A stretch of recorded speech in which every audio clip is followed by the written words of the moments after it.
Okay, so this video, the first video we had out was to disassemble slide outs for your Firelake or your Shenandoah furnace. Now this video is going to be on actually inspecting and testing the components. So first we're going to look at our box. So the way our box works, you have this nifty plug that nobody else has, one of the many reasons that makes Firelakes awesome. This plugs right into the burner. But on the other side of that, what you have is you have 110 volts coming to the black wire, 110 volts coming to the orange wire, which is actually from the orange wire of the primary on another box, and it feeds over here through this one. The reason they have two different 110 volts coming in is that gives them the ability to power things like a solenoid off of an air switch, and also power other things directly off of the orange wire on the primary. So one of the best designs I've ever seen, if not the best design. And then your white wire is your neutral or ground. Okay, so what we're going to do here, everything looks good here. You can see a little surface rust, but that's nothing to get excited about. My box is decent. Sometimes these will come loose, and this hinge is actually just shoved in there and kind of held in by some friction there. Sometimes those will be in such bad shape that you can't bend these ears over and make more pressure on them. I'll just spot weld them just to make this a little more handy. So what we want to do is we want to test our three lights. Now you can pop them out, but that's not an easy task. So what I do when I test my three lights is I just simply grab one of the leads off of each one of these. Is going to be 110 volts. And the other lead is going to go straight to ground. So what I did here on all three lights, I made sure that one of the legs of each light is going to the neutral side, which if you see the white that I told you is neutral or ground, these two are jumpered together. And sure enough, one of each of the legs of the light go to neutral. Now I'm going to take now if you don't understand electricity, don't try this at home. But it's how we do it here. There's probably other methods of doing it, but for time's sake, this is how we do it here at our shop. I simply I have a cord made to plug in and give me 110 volts. The black side I'll put on neutral, which will feed all three of those. As I explained earlier, it'll feed one leg of all three of those lights. And then the other leg will be the actual positive, and it's going to feed the other side of each three of those lights when I apply it to them. So the first thing I'm going to do, my lights, you see I have the first two sets of screws are neutral. My lights go to the third, fourth, and fifth. Now the fifth is unhooked because we unhooked that when we were unhooking thermostats. But if I touch my lead to this, I will have a light lit. And clearly I do not. So I have a bad light. If I touch to the next one, as you see my red light lights, there I'm untouched, there I'm touched again. So my red light is good. And then I'll take my final lead and I'll just clip to it, and that's going to be the third light. So 2 out of 3 of these lights are bad. That's kind of terrible, but it is what it is. So normally by doing that test, all 3 of those lights would have lit up. And again, so we have 2 out of 3 lights we have to replace. Short of that, we'll set this box off to the side. Okay, next up the bat, this is our oil solenoid. So this solenoid, when we took it apart, it sat like this, if you remember. This is an electromagnet, and it sat over this solenoid. There was a clip on here, and there's a tiny anti-vibration clip here. And up inside this would be what's called the oil solenoid nucleus and spring. That sits up in there. This thread's on here, and all this does is when it gets 110 volts to it, sucks that piston up and allows oil to flow through. So to test this, all we have to do, again, is it's 110 volts. So you could do several things here. You can take this out and you can stick a screwdriver up in there and apply 110 volts to each leg of this, and you'll feel the screwdriver suck to the sides. Never plug one of these in without something in the middle. If you plug this in without something in the middle, you're going to end up melting that electromagnet away. So again, I'll take my lead here, that again, you can make this out of like a computer cable. You usually have about 50 extra computer cables from all the years of new computers, but same cable. And just put 2 leads on it, or just leave them bare. So what I'll do here, I'm going to take this like so, hook up to each lead, and when I plug this thing in, I'm going to see that piston get sucked in. There it is. Sorry about that. And look, I let off the electricity and the piston jumped right out of the thing. That was pretty cool. So that's that. That's that test. So now we do away with that. We can safely say this guy is tested, and we'll put him in our tested and ready to run, so to speak. Right. This is your nozzle holder. What you want to do is look down in there, make sure you got all your debris and junk out of this. I soak a lot of my brass in CLR for overnight, and it comes out like brand new. It doesn't necessarily clean it a whole lot better. It does clean it some, but I do it more for aesthetics, but it does clean.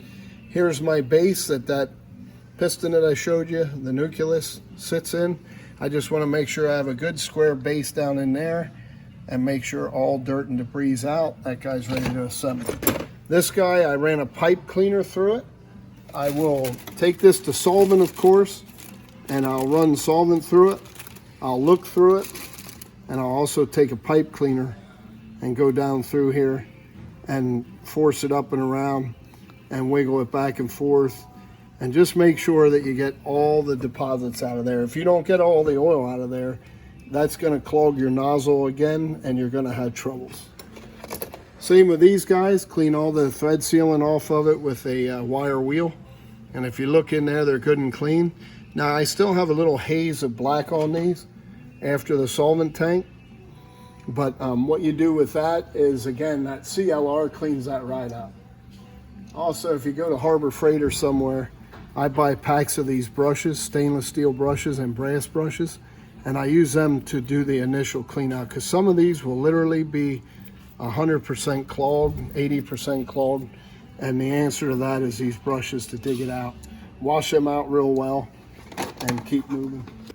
All right, we're coming down the line here. You just want to, again, all these little fittings you want to make sure are spotless, because if they're not spotless, the least little bit is going to end up in your nozzle, and you're going to be cleaning your nozzle like you were before you rebuild it. This goes on the top of that nucleus I was showing you. As far as the regulators, we're going to do that here shortly. I'll show you how to rebuild them. The only parts left are the heaters and the thermostats.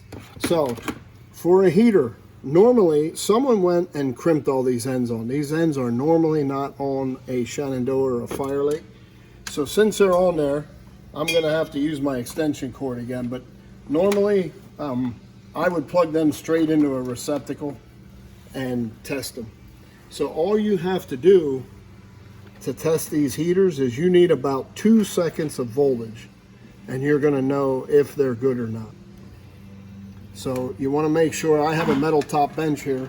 I always want to make sure that I'm not touching anything. So I will plug this in, 1 Mississippi, 2 Mississippi. And now with no electricity present, I'll feel this heater. And oh yeah, she's nice and warm. Nice and warm. Again, same process on the other heater. One of these heaters only runs, the air heater only runs when the unit is running.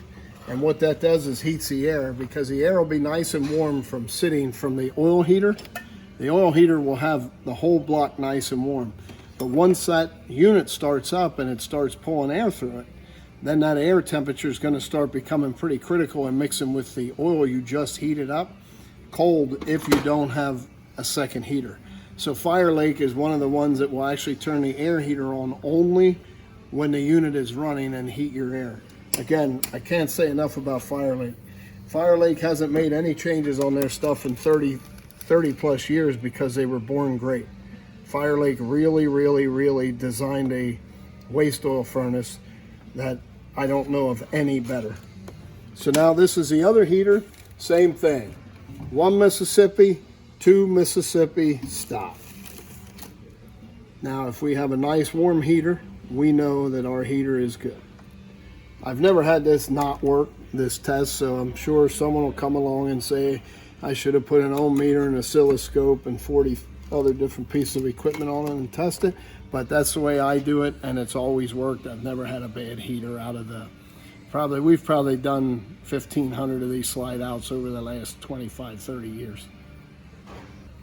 Okay, so if you were gonna say some of my methods are a little bit cavemanish or jankety, this would be one of them. This is one of the 2 thermostats. It's marked right on it. This is 140 degree.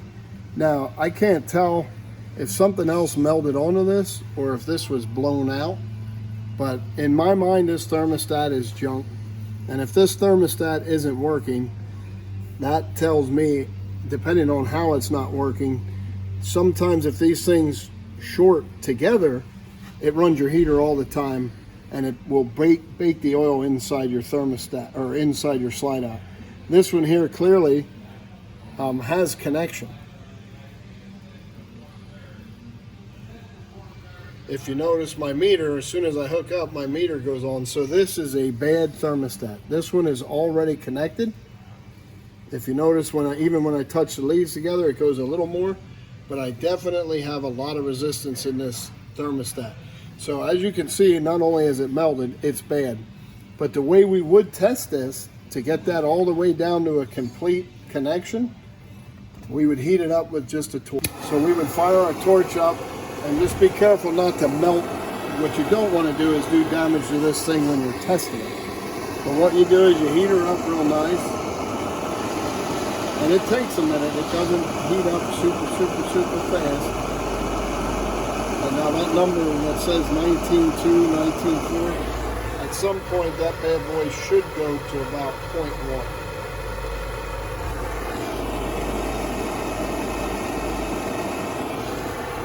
And if it doesn't, then this thing's bad in 2 different ways. One, it's bad in the respect that it won't close. It's going up. It's going up, right. So this thing is bad both ways. The one thermostat is for oil and one is for air.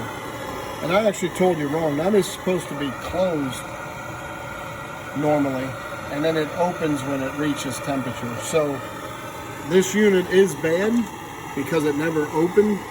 So that would let the heater run all the time, which is also probably why it's melted, because it was letting amperage through the whole time. Now you'll notice that we have a good connection. And when this thing hits 160 degrees, it's going to open. And what that would do is, think about if the heater had the voltage going through this thermostat, it's going to go through and go through and go through until the block reaches temperature. Then this thermostat that's threaded into the block is going to open and no longer let voltage to the heater. There it goes. There it went. So now if I measure the temperature on this, I'm guaranteeing we're somewhere 160 or higher. Okay, so out of everything we tested in this whole thing, what we found was we had 2 lights out and we had 1 bad thermostat. Again, that thermostat sort of let you know he was struggling, and sure enough, he tested bad. So I put the real heat to this thing for a while and it would not open up.